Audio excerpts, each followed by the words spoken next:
बड़ी खबर आ रही है। सुशांत के करीबी ने कहा है कि भैया का फज के बेल्ट से मर्डर किया गया है। मैं देख के बता सकता हूँ कि सबूत के लिए उन्होंने ये कहा है कि फज के बेल्ट के रिंग का एक निशान वहाँ पे है सुशांत सिंह राजपूत के गले के पीछे, जो कि ये सबूत है कि फज के बेल्ट से ही उनको चोक करके उनका मर्डर किया गया है। उस फैमिली मेम्बर ने ये भी बताया कि फज के पास 3 बेल्ट थी, लाल, पीली और काली, जिसमें से लाल वाले का रंग हमेशा छूटता था और लाल वाले का प्रिंट ही है जो कि सुशांत सिंह राजपूत के गले के पास एक मार्क बन के दिख रहा है।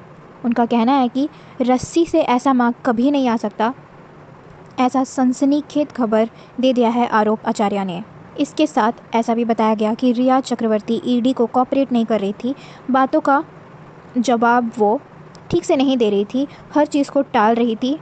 बार बार वो हर सवाल जवाब को याद नहीं है, पता नहीं है, मेरे को अभी नहीं है मेरे पास, बाद में दूंगी, ऐसा कह रही थी। मगर उनके वकील मानी शिंदे ने कहा है कि वो कोऑपरेट कर रही थी, लेकिन ऐसे कई सवाल हैं जिसके डायरेक्ट जवाब नहीं दिए हैं रिया चक्रवर्ती ने। वो कौन से सवाल हैं उसका खुलासा आज होगा।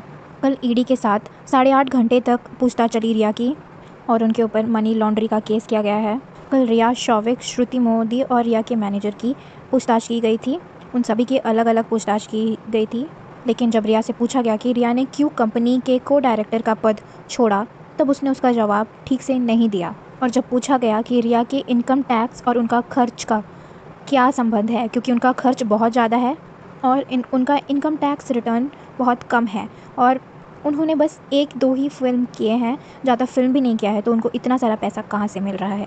जब ऐसा पूछा गया तो उसका भी रिया ने ठीक से जवाब नहीं दिया। उन्होंने बस मुझे याद नहीं है, बस इतना ही कहा है। जब पूछा गया कि रिया ने जो फ्लैट्स खरीदे हैं उनका डॉक्यूमेंट्स कहाँ हैं, जिसमें से एक के उन्होंने डॉक्यूमेंट प्रोड्यूस किए और दूसरे का उन्होंने करने से मना कर दिया। इन सारे सवालों का जवाब रिया ने ठीक से नहीं दिया है।